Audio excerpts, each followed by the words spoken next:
Hello મિત્રો, જય માતાજી. હું છું પંકજ મેળા અને તમારું સ્વાગત છે મારા વ્લોગમાં. તો તમે કેમ છો? બધા મજામાં થશો. અને આજે મેં પાછો વ્લોગ ચાલુ કરી નાખ્યો છે સવારમાં જ, કારણ કે આજે મને સવારમાં જ ઉઠવું પડ્યું, કારણ કે અમારે ટ્રેક્ટર હાંકવા આવી ગયું હતું. અને ટ્રેક્ટરને તમે જોઈ શકો છો, તે તમને હું બતાવું છું. કારણ કે શું હાકે છે કારણ કે અમારે હાંકવાનું હતું ખાતી, અને એમાં વાવવાની છે મકાઈ, એટલે કે આપણે બધું વાવી જ દેવાનું છે.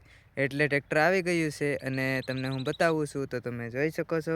અને પછી આજે મારે જવાનું છે ગારિયાધાર બાજુ. તો તમે બન્યા રહેજો વ્લોગમાં એન્ડ લગીને. આપણે મળીએ હવે પછી, અને ટ્રેક્ટરને પણ તમે જોઈ લ્યો.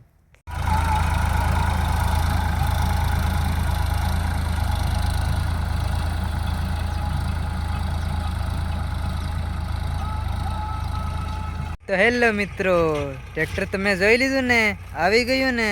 કેમ પણ સવારમાં જ ટ્રેક્ટર આવી ગયું. તો હવે તમે મારા વ્લોગમાં બન્યા રહેજો. અને હવે હું જાઉં છું ગારિયાધાર.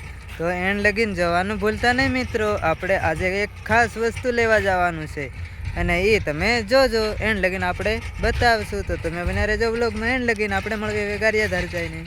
તો ફાઇનલી ગાઈસ, અમે ગાડી લઈને નીકળી ગયા છે શેઠ હારે ગારિયાધાર જવા માટે. અને તમે જોઈ શકો છો, શેઠ ગાડી હકાવે છે ને હું પાછળ બેઠો છું. અને એટલામાં જ શેઠે તો ગાડી જલ્દી હાકી, એટલે તમને ખબર જ છે કે અમે ગામ સારોડિયામાં પહોંચી ગયા, અને સારોડિયામાંથી નીકળી ગયા ગારિયાધાર તરફ. અને મિત્રો જોઈ શકો, આ મકાઈ છે. મકાઈ અમે આખા ગારિયાધારમાં હાથમાં લઈને ફર્યા, પણ મકાઈનું બિયારણ અમને ન મળ્યું, કારણ કે બિયારણ ગારિયાધારમાં સફેદ છે જ નહીં. તો અમે આખા ગારિયાધારમાં ફર્યા મિત્રો, પણ મકાઈનું બિયારણ નથી મળતું. તો તમારે અહીંયા હોય તો કોમેન્ટમાં જણાવજો, એટલે અમે અહીંયા આવી જઈશું લેવા. અને પછી તો શું, મકાઈ ન મળી, એટલે અમારે એક ખાસ વસ્તુ લેવાનું હતું. એ આવી ગયું હતું પાર્સલ, અને બોક્સ તો રેડી જ હતો. અને પછી તો શું, અમારે લઈ જવાનું હતું ઘરે. તો ફાઇનલી ગાઈસ, આ છે એ વસ્તુ. તમે જોઈ શકો છો કેમ પણ છે વસ્તુ.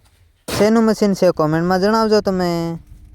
તો ફાઇનલી ગાઈસ, અમે આવી ગયા છે વાડીએ, અને હવે ટ્રેક્ટર પણ પાછું હાકે છે લોટાવેટર. તો તમે જોઈ શકો છો. અને હવે અહીંયા જ આપણે કરવીશું વ્લોગનું એન્ડ. તો તમે બન્યા રહેજો વ્લોગમાં, અને જોવાનું ભૂલતા નહીં. અને અહીંયા જ કરવીશું વ્લોગનું એન્ડ. તો બાય, આપણે મળીએ કાલે.